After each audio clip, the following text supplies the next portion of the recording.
Good morning students. Next chapter जो आज हम डिस्कस कर रहे हैं that is chapter number 26 water and air. Chapter number 26 water and air. All of you are very familiar with the word water and air. ठीक है, you know what is the meaning of water and what is the meaning of air. You are studying, right?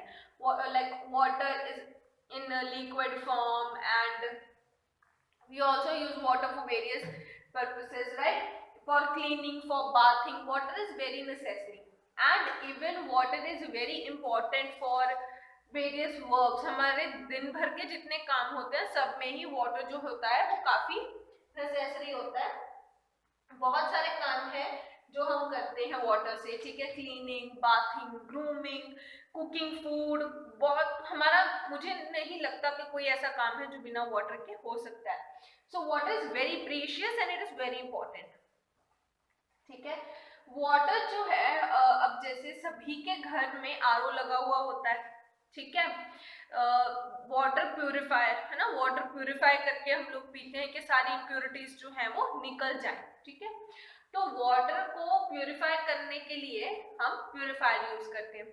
Water में ना कुछ impurities होती हैं, उन impurities को, ठीक है, वर्ड्स होते हैं दो, प्योर और इम्प्योर। प्योर का मतलब होता है बिल्कुल साफ, क्लीन, ठीक है? और इम्प्योर का मतलब होता है जिनमें कुछ चीजें हो, मतलब कोई अनवांटेड सब्सटेंस हो, ठीक है?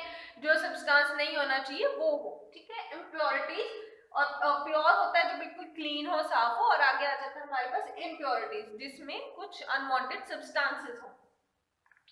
अब वाटर को हम, अगर वाटर इम्प्योर है, वो सही नहीं है, उसमें अनवांटेड सब्सटेंसेस हैं, उसे हम ड्रिंक नहीं कर सकते। If we will drink impure water we will get ill. हम बीमार हो जाएंगे अगर हमने खराब पानी पी लिया या गंदा पानी पी लिया। तो इसलिए वाटर का प्यूरिफाई होना बहुत जरूरी है। अच्छा, अब बात करते हैं हम इम्प्योरिटीज की, ठीक है? जो इम्प्योर पानी में अनवांटेड सब्सटेंसेस होते हैं उनको हम बोलते हैं इम्प्योरिटीज, ठीक है? इम्प्योरिटीज भी अब आगे टू टाइप्स की होती हैं, सॉल्युबल इम्प्योरिटीज और इनसॉल्युबल इम्प्योरिटीज। सॉल्युबल इम्प्योरिटीज वो इम्प्योरिटीज होती हैं which completely dissolve in water, जो पानी में डिसॉल्व हो जाती हैं और उनको मतलब निकालना पड़ता है, काफी मुश्किल होता है, तभी तो प्योरीफायर्स लगे होते हैं घर में। इनसॉल्युबल इम्प्योरिटीज वो होती हैं जो सॉल्युबल नहीं होती, पानी में मिक्स नहीं होती, वो हमें बाहर ही दिख जाती हैं। जैसे मडी वाटर, कीचड़ का पानी में साफ दिख जाता है कि उसके अंदर मिट्टी है, इम्प्योरिटी है, राइट? तो वाटर जो है, जिस वाटर को आप देख के बता सको कि ये गंदा है, ठीक है? और जिस वाटर को जो आपको दिख रहा है कि जी साफ ही है, पर इम्प्योरिटीज हैं उसमें, पर वो सॉल्युबल है। जो इम्प्योरिटीज पानी के साथ मिक्स हो गई वो सॉल्युबल इम्प्योरिटीज, जो नहीं हुई वो इनसॉल्युबल इम्प्योरिटीज। इनसॉल्युबल इम्प्योरिटीज जो है, जो इनसॉल्युबल इम्प्योरिटीज होती हैं जिस वाटर में, उसको प्योरीफाई करना बहुत इजी होता है क्योंकि आपको दिख रहे होते हैं उसमें पार्टिकल्स। आप बहुत इजीली उसको कर सकते हो, प्योरीफाई कर सकते हो। तो इसमें दो प्रोसेसेस यूज होते हैं अगर हमें इनसॉल्युबल इम्प्योरिटीज का रिमूव करना हो, वाटर को प्योरीफाई करना हो, तो दो प्रोसेस, फिल्ट्रेशन और सेडिमेंटेशन, ठीक है? पहले हम लोग डिस्कस करते हैं सेडिमेंटेशन, ठीक है? सेडिमेंटेशन जैसे हमने वो किया था, मैटर वाला किया था ना चैप्टर, उसमें हमने किए थे कि जी सॉल्युबल इनसॉल्युबल सब्सटेंसेस कौन कौन से हैं, वाटर में कौन चीजें मिक्स हो जाती हैं। जैसे हमने शुगर और सॉल्ट मिक्स किया था, वो मिक्स हो गए थे। जब हमने we try to mix sand, it didn't mix, right? तो मान लो मेरे पास मडी वाटर है, सैंड वाटर है, okay? This is a beaker, I will give you an example. I've cleaned it. This is a beaker. Beaker. ये एक okay wait, beaker है, ठीक है? ये जो beaker है ये small size का है, whereas बहुत सारे different size के beakers जो होते हैं वो available होते हैं। ये small size का beaker है, तो ये इसको हम beaker बोलते हैं। जब भी हमें science lab में कुछ भी experiment करने होते हैं तो वो हम beaker से ही करते हैं, ठीक है? तो this is a beaker. अगर मैं beaker में sand डाल दूं और वाटर डाल दूं तो वो ऑब्वियसली मडी वाटर बन जाएगा, ठीक है? मडी वाटर जो है उसको अगर मैं थोड़ी देर के लिए रहने दूंगी ना, ऐसे ही छोड़ दूंगी, तो क्या होगा, सैंड के पार्टिकल्स जो है वो हैवी होते हैं, तो वो धीरे धीरे अपने आप नीचे आ जाएंगे और ऊपर जो है हमारे पास क्लियर वाटर आ जाएगा। ठीक है। उस क्लियर वाटर को फिर आगे जो क्लियर वाटर होगा, ठीक है, मैं अब क्या कर सकती हूँ, या तो मैं इस जो मडी वाटर है इसके ऊपर का जो वाटर है, क्लियर वाटर है, ठीक है, उसको बड़े ध्यान से किसी और बीकर में डाल दूं, ठीक है। ये जब हमने सैंड डाली थी वाटर में, है ना, पार्टिकल्स मिक्स हो गए थे, तो जब सैंड के पार्टिकल्स नीचे बैठ जाते हैं ना, ठीक है, अलग बन जाते हैं, नीचे बैठ जाते हैं और ऊपर हमारे पास क्लियर वाटर आ जाता है, उसको हम बोलते हैं सेडिमेंट। तभी इस प्रोसेस का नाम है सेडिमेंटेशन, ठीक है। तो जो जितने भी पार्टिकल्स हैं सैंड के वो सारे नीचे बैठ जाएंगे और ऊपर हमारे पास क्लियर वाटर आ जाएगा। तो सैंड के जो पार्टिकल्स जो नीचे बैठते हैं उसको हम बोलेंगे सेडिमेंट, SEDIMENT, सेडिमेंट, ठीक है। अब जो ये बीकर है इसमें नीचे तो सारी सैंड इकट्ठी होगी, ऊपर क्लियर वाटर आ गया।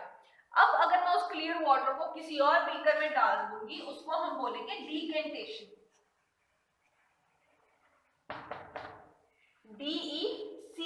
DECANTATION, डीकेंटेशन, ठीक है। बीकर लिया, उसमें हमने सैंड डाली, वाटर डाला, मिक्स किया, ठीक है, तो इनसॉल्युबल इंप्योरिटी हमें दिख गया, मडी वाटर हो गया। हमने थोड़ी देर उसको ऐसे ही रहने दिया, 1 आवर के लिए, 2 आवर के लिए, तो क्या हुआ, वो धीरे धीरे नीचे इंप्योरिटीज जो है वो इकट्ठी हो गई, जितनी भी थी सैंड जो वो नीचे बैठी, क्लियर वाटर हमारे पास ऊपर आ गया, ठीक है। तो फिर क्या हुआ, हमने क्लियर वाटर को अलग निकाल लिया एक बीकर में और मिट्टी जो है नीचे रह गई। तो जब हमने मिट्टी को अलग, सॉरी, क्लियर वाटर को अलग निकाल लिया, that process is known as decantation. When you just take clear water out, ठीक है, क्लियर वाटर को आपने एक बीकर से दूसरे बीकर में शिफ्ट कर दिया, that is डीकेंटेशन।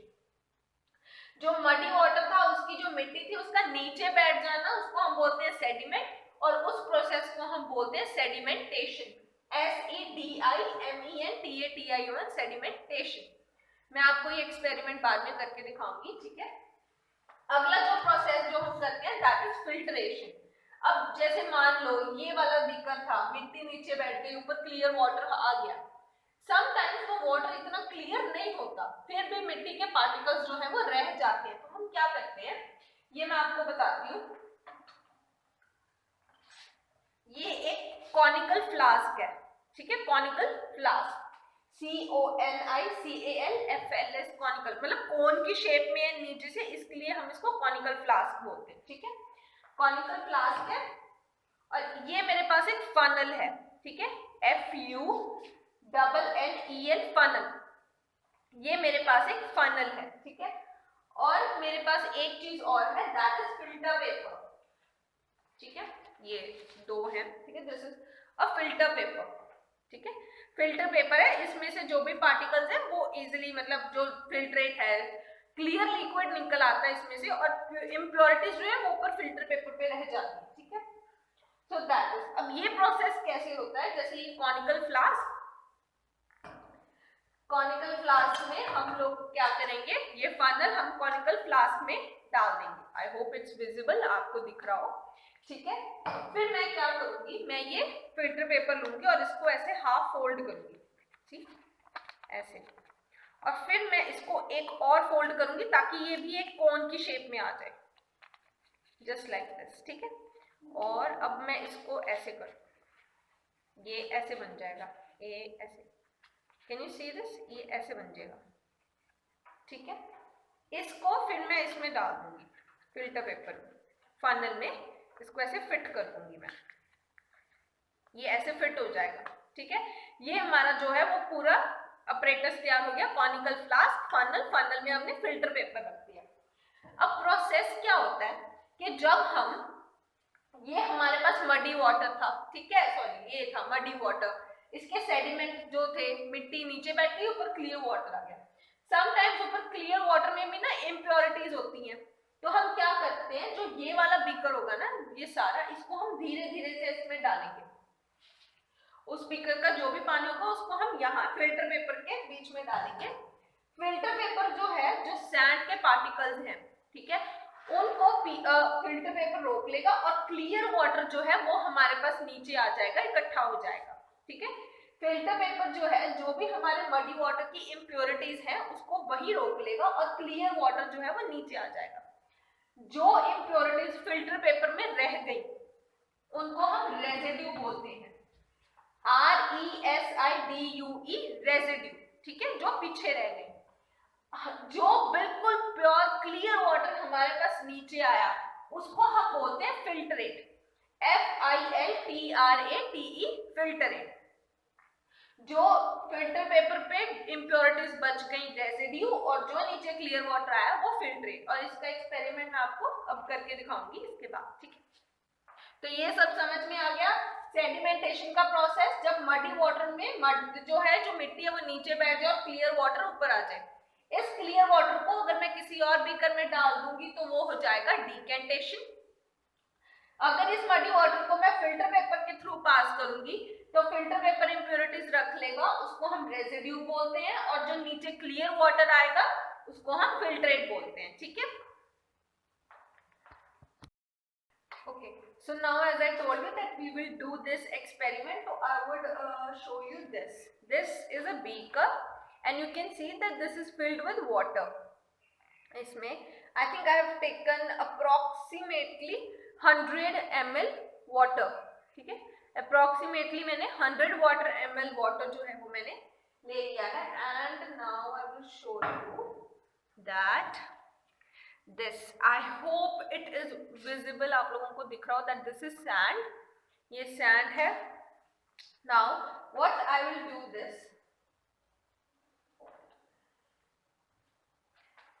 is a glass of water, ठीक है। अब इस glass of water में मैं sand डालूंगी, ठीक है, ये मैंने sand इसमें, ओके, अब और sand देना, ठीक है। Now I will mix it,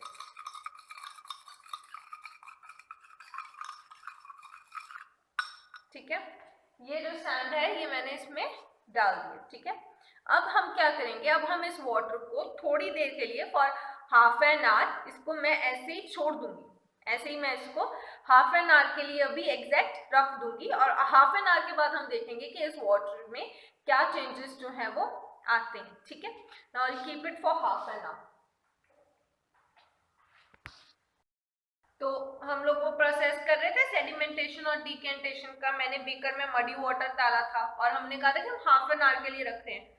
so see after half an hour comparatively जो है वाटर जो है पहले कितना मडी था और अब कितना क्लियर हो गया। And I would like to show you, see जो सैंड है, can you see this, okay, is it visible, see sand जो है वो सारी कैसे नीचे बैठ गई है ना, बट ये वाटर जो है ये अभी भी उतना, सी वाटर जो है अभी भी उतना क्लियर नहीं है, पर पहले के कंपैरेटिव जो है वाटर वो काफी क्लियर है। और जो नीचे जो है वो सैंड जो है वो सारी, यू कैन सी दिस, सी ये सारी सैंड जो है, सी सारी की सारी सैंड जो है वो नीचे इकट्ठी हो गई है। अब मैं ये क्या करूंगी, ये जो ऊपर वाला वाटर है ना जो अभी भी क्लियर नहीं हुआ है, तो जैसे हमने ये बनाया हुआ था, ठीक है, आप फिल्टर पेपर लो, जैसे मैंने पहले बताया था कि ये कॉनिकल फ्लास्क है, ये फनल है, ठीक है। Now what will I do is, ये मेरे पास जो फिल्टर पेपर था मैंने इसको ऐसे फोल्ड करके फिर ऐसे फोल्ड किया, और ये ऐसे जो हम इसको यूज करेंगे अब, ठीक है। So I am keeping it in here, मैंने इसको यहाँ रखा। अब मैं इसमें जो है पानी डालूंगी, ये वाला। अच्छा, अब ये हो गया सेडिमेंटेशन का प्रोसेस। नीचे जो मिट्टी हमारे पास बच गई, ये जो मिट्टी जो सारी इकट्ठी हो गई, इसे हम बोलेंगे सेडिमेंट। जब मिट्टी जो है पानी में इकट्ठी होने के बाद नीचे रह जाए ना, तो इसको हम बोलेंगे सेडिमेंट। और अब हम इसमें से, अब ये जो है प्रोसेस ऊपर का क्लियर वाटर जो मैं बीकर में निकालूं, इसको हम बोलते हैं डिकेंटेशन। पानी जो है वो धीरे धीरे प्योरीफाई होकर नीचे आ जाएगा। अब मैं जो वाटर, देखो मिट्टी जो है वो पीछे रह रही है और मैं सिर्फ ऊपर ऊपर वाला क्लियर वाटर यूज करती हूँ, है ना। तो वो जो प्रोसेस होता है, वो ये जो प्रोसेस है क्लियर वाटर को ऊपर वाले को दूसरे बीकर में डालना, इसको हम बोलते हैं डिकेंटेशन। हम पोरेंगे, इसमें डाल दूं इसको, वक्त लगता है, ठीक है, नीचे आने में। ये नीचे आ जाएगा थोड़ी देर में, थोड़ा इसको वक्त लगेगा भी, it will take some time.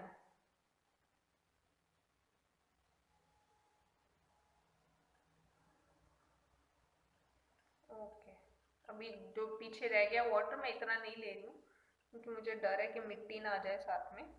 C clear water comparative इसके कितना साफ पानी आ रहा है। अभी अगर मैं इसको एक और बार और फिल्टर करूंगी ना तो बिल्कुल प्योर वाटर आ जाएगा। Okay, so let me do this. जो बाकी बचा थोड़ा सा पानी है। चलो सी मिट्टी जो है वो सारी पीछे रह गई, जितनी सैंड थी हमारी वो सारी क्या हुई, पीछे रह गई नीचे। सी ठीक है, तो ये सेडिमेंट हो गया जब मिट्टी जो है वो नीचे रह जाए। और अब जो मैं फिल्टर कर रही हूँ वाटर, नीचे जो पानी आ रहा है वो फिल्टरेट है, वो प्योर लिक्विड आ रहा है, और ऊपर जो उसमें फिल्टर पेपर में जो रेजिड्यू बच जाएगा उसको हम कहेंगे, सॉरी रेजिड्यू कहेंगे उसको जो रह जाएगा। अब इसको थोड़ा वक्त लगेगा, 2-3 मिनट ये हो जाए, फिर हम इसको दोबारा से करेंगे। फिर मैं आपको दिखाती हूँ, ये 2 मिनट लगेंगे अभी इसको होने में, ये हो जाए। ਆਪਾਂ ਫਿਲਟਰੇਸ਼ਨ ਦਾ प्रोसेस कर रहे सी। ठीक है, फिल्ट्रेशन के प्रोसेस ਦੇ ਵਿੱਚ ਜਿਹੜਾ मडी वाटर सी उसको मैंने क्या किया था, फनल में फिल्टर पेपर के थ्रू पास करवाया, एंड देन एंड में हमारे पास जो है प्योर वाटर जो है, क्लीन लिक्विड जो है वो हमारे पास कलेक्ट हो गया। ठीक है, अब जो क्लीन लिक्विड, क्लीन वाटर जो हमारे पास यहाँ कलेक्ट हो गया, we will call it filtrate.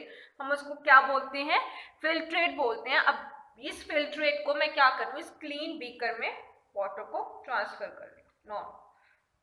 ठीक है, सी बिल्कुल क्लीन वाटर हमारे पास जो है वो आ गया।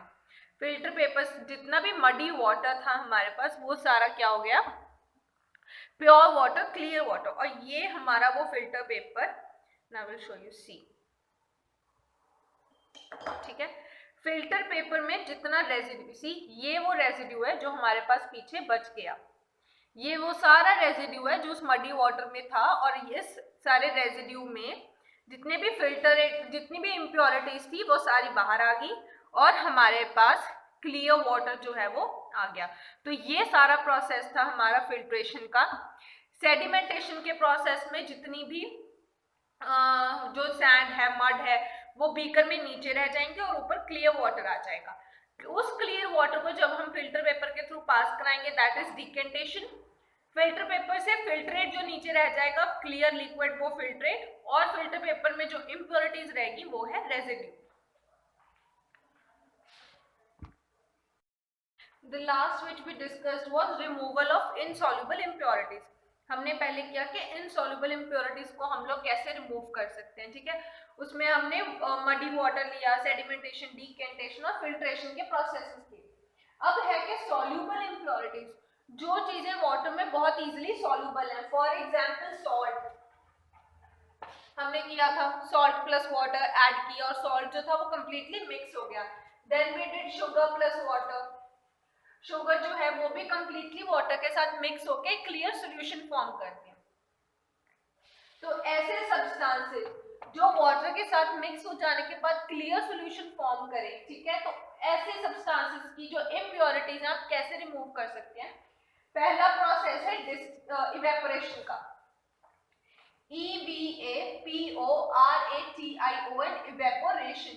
अब जैसे हमारे पास मान लो क्लियर सॉल्यूशन हो जाए, ठीक है, हमने वाटर लिया, उसमें शुगर ऐड की, मिक्स किया एंड इट कंप्लीटली सॉल्युबल हो गया। हम क्या करेंगे कि उस वाटर को, जो शुगर वाटर होगा, उसको हम लोग हीट करेंगे।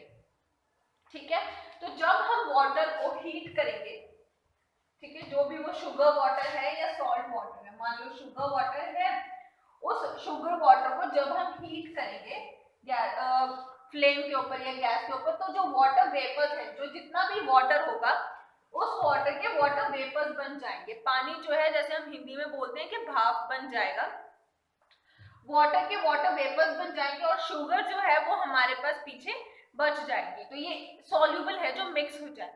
सॉल्ट के केस में भी सेम होगा, हमने वाटर लिया, उसमें सॉल्ट ऐड किया और मिक्स किया, सॉल्ट कंप्लीटली मिक्स हो गया। फिर हम क्या करेंगे कि उस सॉल्ट वाटर को फ्लेम के ऊपर या गैस के ऊपर हीट करेंगे।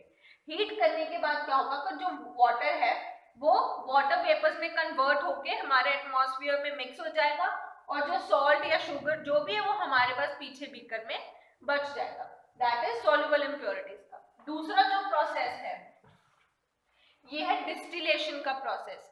डिस्टिलेशन का जो प्रोसेस है ये हमारे घर में, जैसे सभी के घर में आरओ प्यूरिफायर्स होते हैं, वाटर प्यूरिफायर्स, तो उन सब में ये प्रेजेंट होता है डिस्टिलेशन का प्रोसेस। इसमें क्या होता है, जैसे मैंने कहा था ना कि solid to liquid states of matter में हमने किया, सॉलिड टू लिक्विड चेंज हो जाता है, लिक्विड टू गैस चेंज हो जाता है ना, गैस से फिर लिक्विड में। तो जैसे वाटर है हमारे पास, है ना, वाटर को हमने हीट किया, तो जैसे वाटर को हमने हीट किया तो हम देखते हैं ना, जैसे वाटर को हीट किया तो उसके वाटर वेपर्स बन जाएंगे, भाप बन जाएगी। फिर हम क्या करते थे, जैसे मैंने बोला था, पानी लो, उसको गर्म करो, उसके ऊपर प्लेट रख दो, प्लेट जो है ठंडी हो जाएगी, जब प्लेट उतार के हम लोग देखते हैं तो उसके ऊपर छोटी छोटी सी ना बूंदे होती है। तो हम लैब्स में, लेबोरेटरीज में क्या होता है कि वाटर को एक जगह हम लोग हीट करते हैं, हीट करने के बाद उसके जो वाटर वेपर्स है ना उनको एक अलग बीकर में कलेक्ट करते हैं कंडेंसेशन के प्रोसेस के थ्रू। कंडेंसेशन का प्रोसेस क्या था कि गैस से फिर लिक्विड बन जाना। तो वाटर वेपर्स जो है उनको हम कलेक्ट करते हैं और कंडेंसेशन के प्रोसेस के थ्रू फिर से हम लोग जो है प्योर वाटर जो है वो कलेक्ट कर लेते हैं। ये जो प्योर वाटर होता है इसमें कोई भी जरा सी हल्की सी भी इम्प्योरिटी जो है वो बिल्कुल भी नहीं होती। हमने वाटर लिया, वाटर को हम लोगों ने गर्म किया, घर में भी आप इस चीज को ट्राई कर सकते हैं। वाटर लो एक बर्तन में, ठीक है, बर्तन में वाटर लेके उसको फ्लेम के ऊपर रख दो। आप पेरेंट्स के साथ करना या घर में अगर दादी माँ या दादाजी तो उनके साथ कर लेना। बर्तन लो, उसमें पानी डालो और फ्लेम गैस ऑन करो, फ्लेम ऑन करके उसके ऊपर रख दो।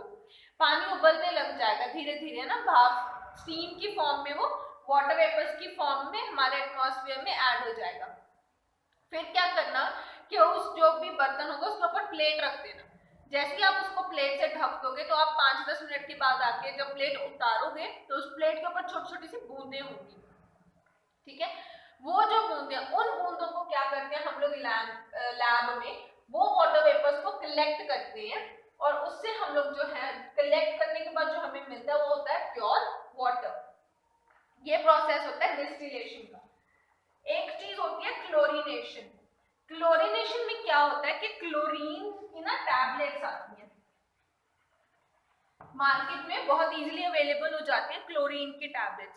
जैसे हमारे ऊपर टब्स वो होती हैं, वाटर टैंक्स नहीं होते छत पे, है ना, तो उन वाटर टैंक्स में ना क्लोरीन की टैबलेट्स डाल दें। उससे क्या होता है जितने भी जर्म्स होते हैं वाटर में वो सारे खत्म हो जाते हैं, ठीक है। क्लोरीन ऐड करने से जो जर्म्स मरते हैं ना, उस सारे प्रोसेस को हम क्लोरीनेशन बोलते हैं कि हमने क्लोरीनेशन का प्रोसेस किया। CHLORINATION, chlorination. वाटर में हमने क्लोरीन ऐड कर दिया सो दैट जितने भी जर्म्स हैं वो सारे खत्म हो जाए। सो अगर सॉल्युबल इम्प्योरिटीज हैं उनको रिमूव कैसे करेंगे, इवेपोरेशन, डिस्टिलेशन और क्लोरीनेशन। नेक्स्ट जो हमारा अब टॉपिक है that is air, AIR, air. You all are very familiar with the word air, ठीक है। एयर को हम हवा कहते हैं हिंदी में, पंजाबी में भी हवा ही है, ठीक है। तो दैट इज एयर। एयर क्या है, अब एयर जो है आप उसको देख नहीं सकते, इट्स कंप्लीटली इनविजिबल। आप एयर को देख नहीं सकते, you can only feel it, आप उसको महसूस कर सकते हो, ठीक है। You can't see air but you can feel it. So air is molecule, like for example we have talked about gases, right, matter में के 3 states होती है मैटर की, solid, liquid and gas. Gas जो होती हैं उनका they don't have definite shape, ठीक है। what do they is that they occupy a particular space, just like that air, it is a mixture of gases. A lot of various gases are present in our environment. Nitrogen, oxygen. Oxygen is the gas which help us in breathing. The air we breathe is oxygen. The air that plants use for the process of photosynthesis. Photosynthesis के process के लिए, अपना खाना बनाने के लिए जो gas plants use करते हैं that is carbon dioxide, right? तो एयर जो है एक तो वो स्पेस ऑक्युपाई करती है, जगह ऑक्युपाई करती है, राइट। दूसरा कि वो मिक्सचर ऑफ गैसेस है, बहुत सारी गैसेस का मिक्सचर है, एक साथ बहुत सारी गैसेस जो है वो प्रेजेंट होती है। अब विंड क्या है, ठीक है, मूविंग एयर, जो हवा चल रही है, जो जैसे हम कहते हैं ना कि हवा ठंडी लग रही है, हवा महसूस हो रही है, ठीक है। जैसे जब हम कहते हैं like for example while flying kites, all of you must have said ना कि हाँ आज हवा ईस्ट साइड से आ रही है, जो वेस्ट से आ रही है, आज हवा तेज है जी, पतंग नहीं उड़ेंगे, आज हवा बहुत धीरे है जी, मुश्किल से उड़ेंगे, ठीक है। तो जो हवा है, ठीक है, जो हमें महसूस होती है, that is called as wind, जो हवा चल रही है, मूविंग एयर। अब जैसे आप लोग अपने घर में होते हो, ठीक है, नॉर्मल रूम में आप उसमें हो, तो वहां विंड नहीं चल रही है, वहां एक नॉर्मल एयर प्रेजेंट है, ठीक है। जब हवा जो है आपको महसूस हो कि हाँ चल रही है जी, ठंडी ठंडी हवा आ रही है, सर्दियों में सबको है ना महसूस होता है, that is wind. Wind is moving air, जो एयर है वो मिक्सचर है गैसेस का। अब कौन कौन सी गैसेस हैं, वो कितनी कितनी क्वांटिटी में है, वो हम करते हैं कंपोजिशन ऑफ एयर।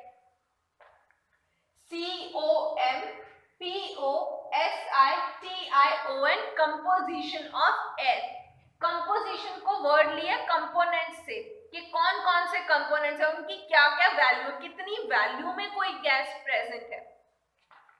तो this is a chart, this is a chart, ठीक है। तो ये जो पोर्शन है, ये वाला, ठीक है, ये वाला जितना पोर्शन है,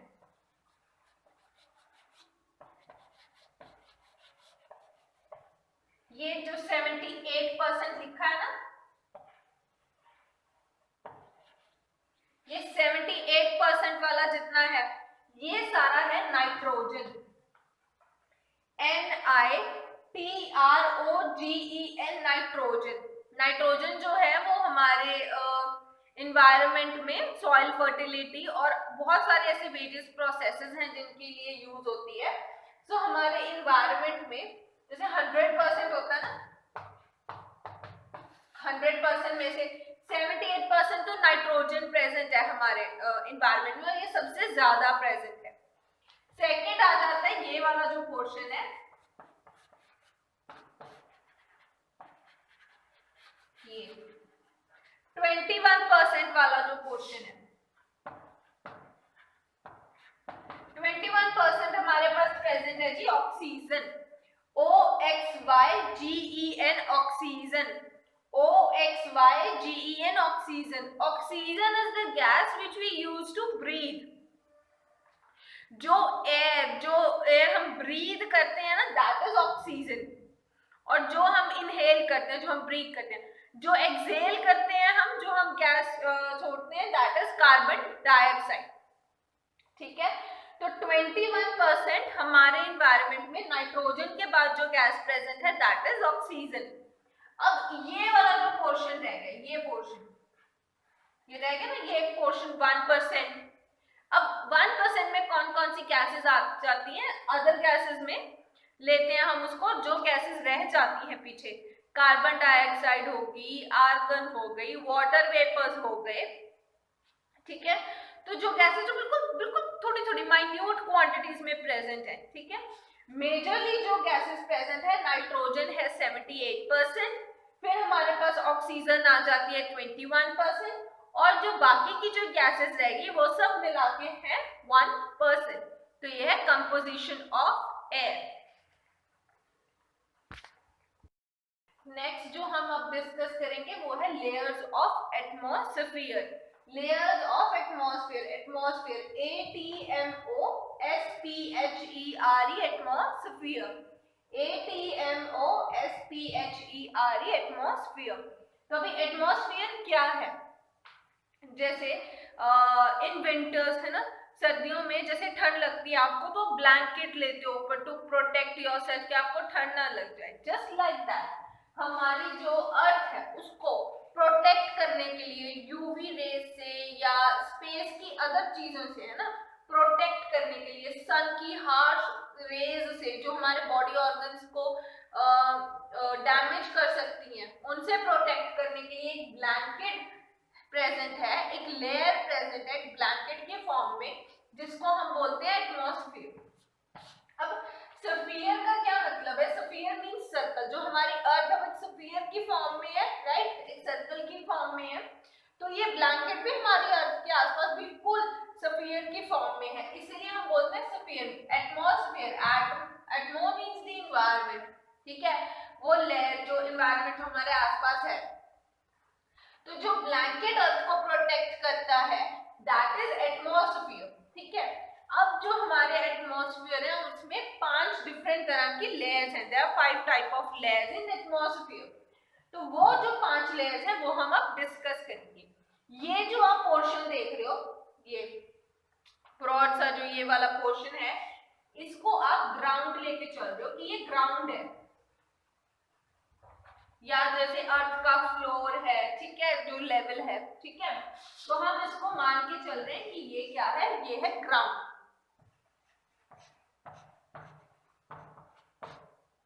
ग्राउंड लेवल है, ये बिल्कुल ग्राउंड लेवल है।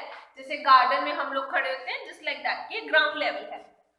अब जो पहली लेयर है जिसमें हम वॉक करते हैं, ब्रीथ करते हैं, अपने जितने भी काम करते हैं, ठीक है, वो जो पहली लेयर है वो है ट्रोपोस्फियर। TROPOSPHERE, troposphere. जैसे टॉप लेयर होता है, जैसे ट्रोपो लिया है, TROPOSPHERE, ट्रोपोस्फियर। ट्रोपोस्फियर जो है वो हमारी फर्स्ट लेयर है एटमॉस्फेयर की, जिसमें हम ब्रीथ करते हैं, ठीक है, जिसमें जितने भी वेदर के फिनोमिनन, वेदर फिनोमिनन का मतलब है रेनफॉल, ठीक है, क्लाउड्स, ठीक है, टेम्परेचर रेंज, वो जो सारी चीजें हैं, ठीक है, जो भी हमारे एनवायरनमेंट में होती हैं वो सब जो है वो ट्रोपोस्फियर में होती है, ठीक है। क्लाउड्स की फॉर्मेशन है, रेनफॉल है, वाटर साइकिल है, जितने भी फिनोमिनन है ट्रोपोस्फियर पहली लेयर में, TROPOSPHERE, ट्रोपोस्फियर। इसके ऊपर जो लेयर, दूसरी लेयर हमारे पास आती है वो है stratosphere, STRATO, strato, SPHEERE, sphere, stratosphere, STRATOSPHERE, stratosphere. Stratosphere जो दूसरी लेयर है, इस लेयर में क्या क्या आ जाता है? इस लेयर में आ जाते हैं जितने भी एरोप्लेन्स फ्लाई करते हैं, जितने भी आप एरोप्लेन्स देखते हो ना वो सब, और आ जाते हैं जेट एयरवेज, जितने भी जेट के प्लेन्स हैं, एयरक्राफ्ट्स हैं, है ना, या आर्मी के जितने भी प्लेन्स हैं, वो सब, मतलब एयरवेज है ना, लाइक ट्रांसपोर्टेशन में हम करते हैं ना, waterways, roadways, like that, Airways. तो एयर में फ्लाई करने वाले जितने भी हमारी ट्रांसपोर्टेशन की व्हीकल्स हैं वो सब आते हैं स्ट्रेटोस्फियर लेयर। स्ट्रेटोस्फियर जो लेयर है ना, उसमें एक और चीज आती है, ओजोन लेयर, मतलब ये इधर भी स्ट्रेटोस्फियर ही होगी, ठीक है। और स्ट्रेटोस्फियर की जो लेयर है उनके बीच में एक और हमारे पास लेयर आ जाती है, that is ozone layer, OZONE, ozone, LAYER, layer, ozone layer. अब ओजोन लेयर क्या चीज है? जो हमारा सन है ना, उसकी बहुत सारी हार्श रेज होती हैं, जिसको हम यूवी रेज बोलते हैं, अल्ट्रा वायलेट रेज, ठीक है। जो यूवी रेज होती है ना, they are very harmful for our body and our body organs. UV rays जो है वो बहुत हार्श होती है, हमारी जो स्किन है उसको डैमेज कर सकते हैं, हमारे बॉडी ऑर्गन्स को भी डैमेज कर सकते हैं।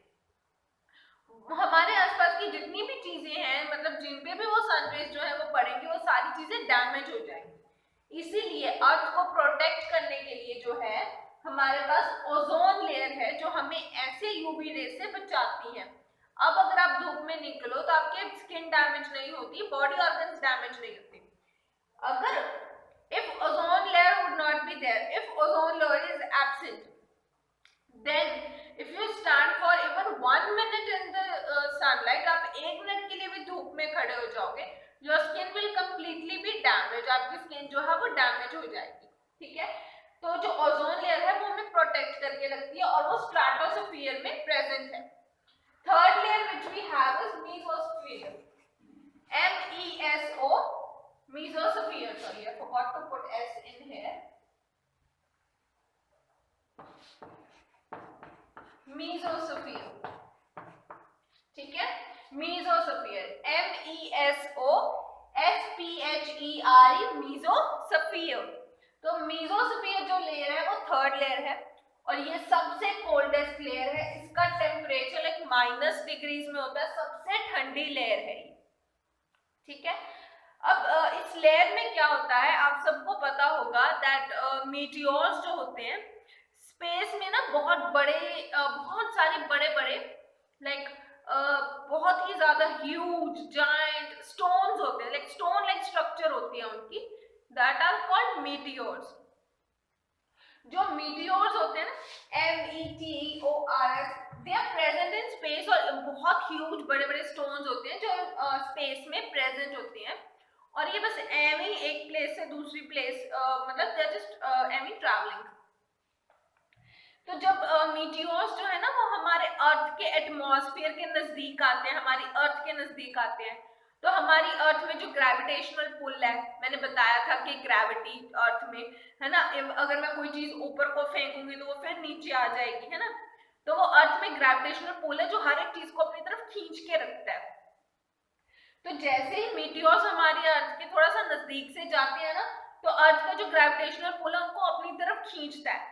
पर मीटियोर्स क्योंकि इतने बड़े होते हैं और वो जो है डैमेज कर सकते हैं हमारी अर्थ को, हमारे उस पर्टिकुलर एरिया को जहां वो गिरेंगे वहां पे बहुत डैमेज कर देते हैं।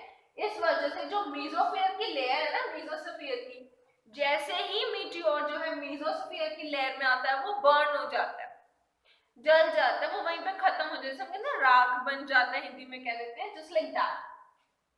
Whenever a meteor passes through a mesosphere layer, they just burn up, वो burn हो जाते हैं और वो हमारी अर्थ तक, जो हमारा ट्रोपोस्फीयर वाली लेयर है ना, वहां तक पहुंच ही नहीं पाते जहां पे हम ह्यूमन बींग्स रहते हैं, ठीक है, तो वो मेसोस्फीयर में बर्न हो जाते हैं।